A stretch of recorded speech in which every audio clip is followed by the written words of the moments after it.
ప్రభునందు ప్రియా దేవుని బిడ్డలారా, అలాగే వాక్య భాగంలోకి వెళ్దాం.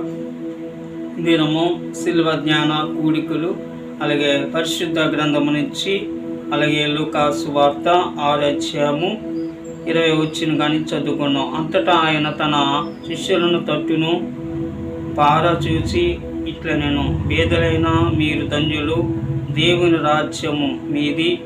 ఇప్పుడు ఆకలి కొనుచున్న మీరు ధన్యులు, మీరు తృప్తి పరచబడుదురు. ఇప్పుడు ఏడ్చుచున్న మీరు ధన్యులు, మీరు నవ్వెదరు. మనుష్య కుమారు నిమిత్తము మనుషులను మిమ్ములను ద్వేషించి వెలివేసి నిందించి మీ పేరు చెడ్డదానిని కొట్టి వేయినప్పుడు మీరు ధన్యులు. ప్రార్థన చేసుకుందాం. పరిశుద్ధ మా తండ్రి, వందనాలు ప్రభువా. నాయన తండ్రి, ఈ వాక్య భాగంలోకి వెళుచుండగా నీ పరిశుద్ధ గ్రంథము నీ బైబిల్ నుంచి నాయన లూకా సువార్త 6:20 నుంచి నాయన అయా చదివి వినిపించినందుకు నీకు వందనాలు. లైవ్లో ఎంతమంది నాయన నీ బిడ్డలు నీ వాక్యం వింటున్నారో ప్రతి బిడ్డని, ప్రతి ఒక్కరిని నీ వాక్యం ద్వారా బలపరచండి, స్థిరపరచండి. మరి ప్రతి సమస్య నుంచి మీరు విడిపించండి నాయనా. నీ కృపతో నింపమని నాయన వాక్యం నాయన బాధలలో నెమ్మది కలుగునట్టున్నావు తండ్రి. నీ వాక్యమైన పాదములకు దీపం అంటున్నావు తండ్రి. అయా ఆది యందు వాక్యం ఉండిన వాక్యమే దేవుడై ఉండినట్టున్నావు తండ్రి. అయా నీకు వందనాలు, స్తోత్రము చెల్లిస్తున్నాం. ఈ కొద్ది నిమిషాలు ప్రభువా నీ వాక్యాన్ని జ్ఞానించుండగా మీరు మాకు సహాయం ఇచ్చి మనడచ్చు. మా ప్రార్థన మీరు ఆలకించమని, సమస్తము మహిమ ఘనత ప్రభావాన్ని పాలిపించమని యేసుక్రీస్తు నామములో అడిగి వేడుకున్నాము తండ్రి. ఆమేన్, ఆమేన్.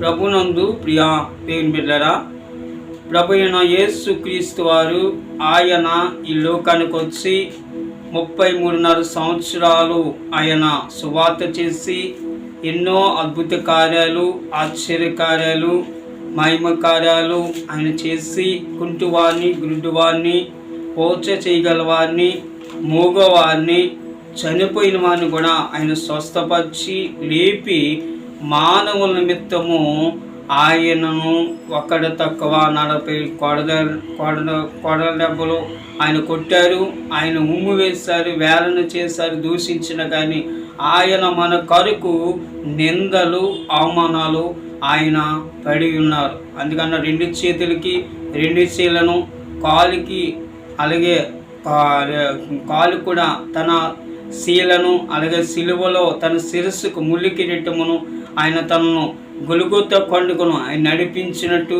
మనం చూస్తున్నాం. ఆయన మన కొరకు తన సిలువలో తన రక్తమును ఆయన చిందించారు. మన కొరకు ఆయన శ్రమ పడ్డారు, మన కొరకు ఆయన కష్టము పడ్డారు, ఆయన వేలన చేశారు, దూషించారు.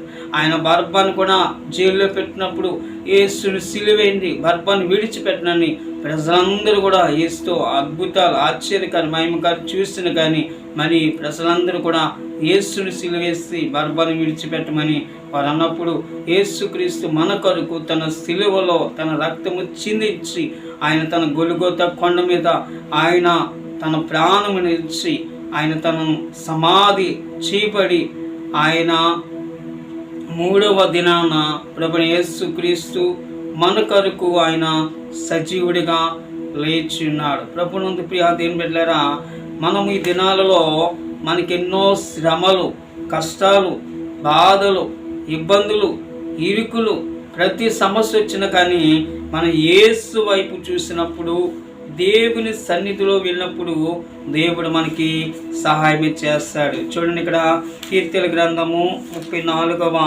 కీర్తన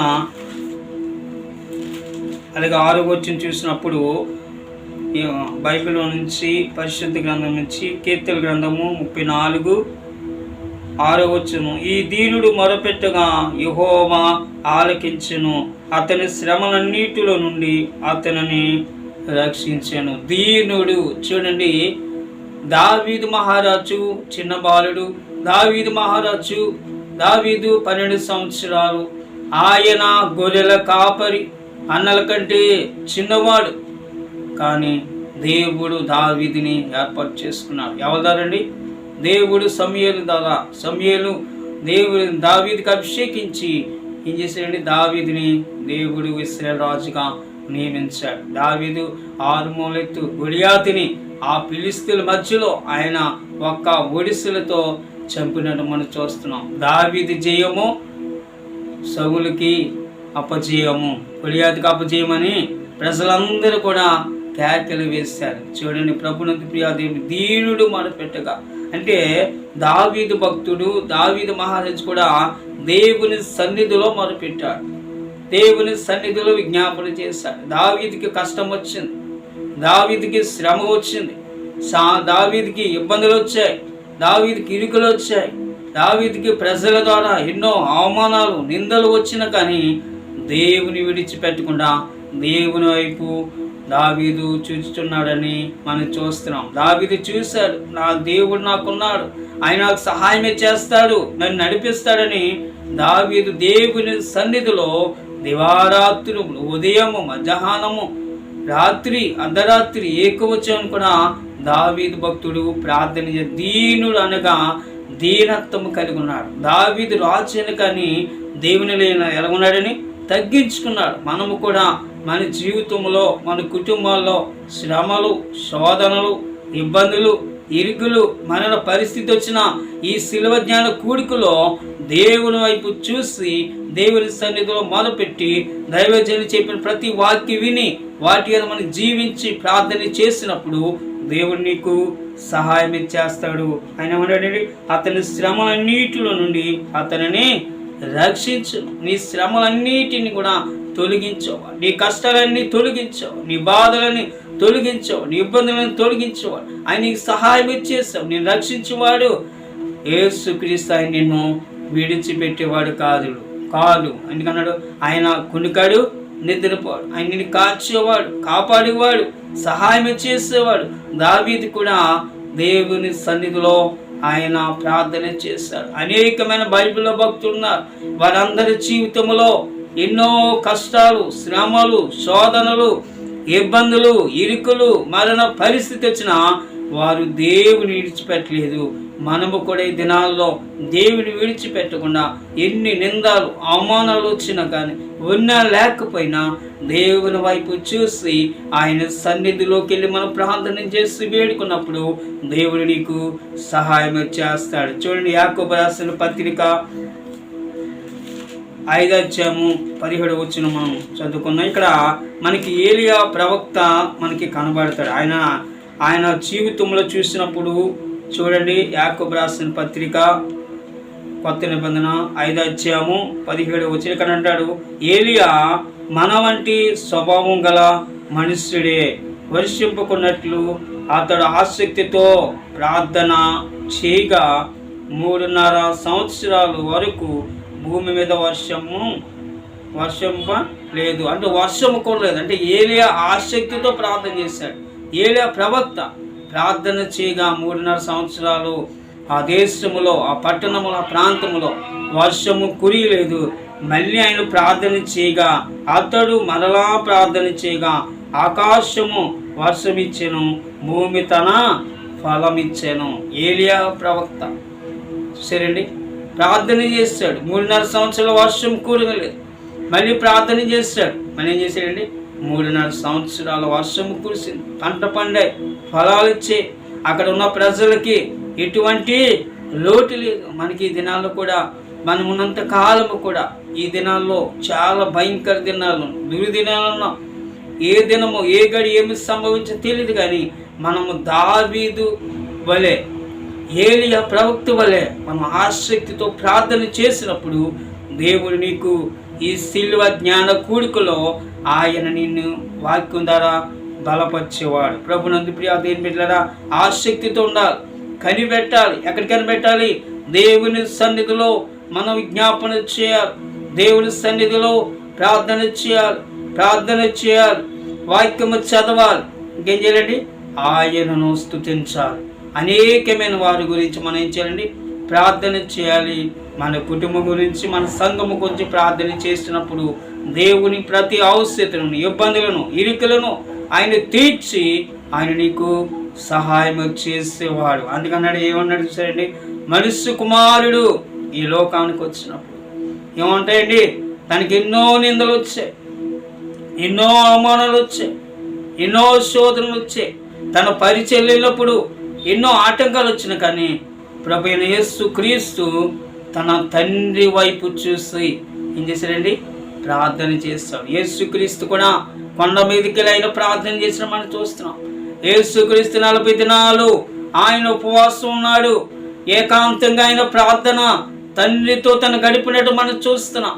ఆయన సాతాన్య కొండ మీద జయించాడు. ఈ 40 దినాలు కూడా శిలువ జ్ఞాన కూడికలో ఎన్ని శోధనలు వచ్చినా, ఎన్ని కష్టాలు వచ్చినా, ఎన్ని నిందలు వచ్చినా, ఎన్ని అవమానాలు వచ్చినా, ప్రజల ద్వారా, బంధువుల ద్వారా, స్నేహితుల ద్వారా, కుటుంబం ద్వారా, అన్నదమ్ముల ద్వారా, అక్కచెల్లెల ద్వారా సమస్తము నీ మీద నిందలు అవమానాలు వచ్చిన కానీ దేవుని వైపు ముందుకు సాగుతూ ఆయన సన్నిధిలో మొదపెట్టి విజ్ఞాపన చేసి దైవజనులు చెప్పిన వాక్యాన్ని విని వాటిని జీవించి ప్రార్థన చేసినప్పుడు దేవుడు నీకు సహాయము చేసేవాడు.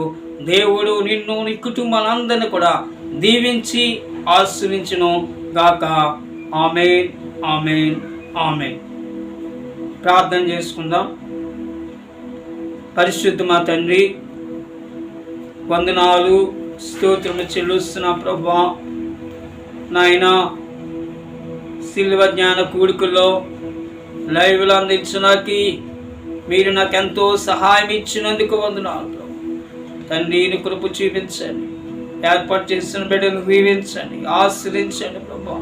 తండ్రి, వాక్యం ద్వారా ప్రతి బిడ్డని, ప్రతి కుటుంబాన్ని బలపరచండి. వారి అవసరతలన్నీ తీర్చండి, వరకలన్నీ తీర్చండి ప్రభా. అయా నీ కృపతో నింపబడిన ప్రభా, భయంకర దినాలను, కష్టాలు, శ్రమలు, శోధనలు ప్రభా తొలగించి ఈ 40 దినాలు శిలువ జ్ఞాన కూడికలు ప్రభా మీరే మాకు సహాయం ఇచ్చి మనల్చు. వాక్యం ప్రతి బిడ్డని బలపరిచి, స్థిరపరిచి, ఆరోగ్యవంతులుగా చేసి నీ సన్నిధికి నడిపించి నీ కృప నింపమనవచ్చు. మీరే సహాయం ఇచ్చి మనవచ్చు. నీ కృప, నీ కాపుదల, నీ సన్నిధిని దైవాచలిత మెండిగా ఉంచి నడిపించి సహాయం ఇచ్చి మనవచ్చు. యేసుక్రీస్తు నామములో అడిగి వేడుకున్నాము తండ్రి, ఆమేన్.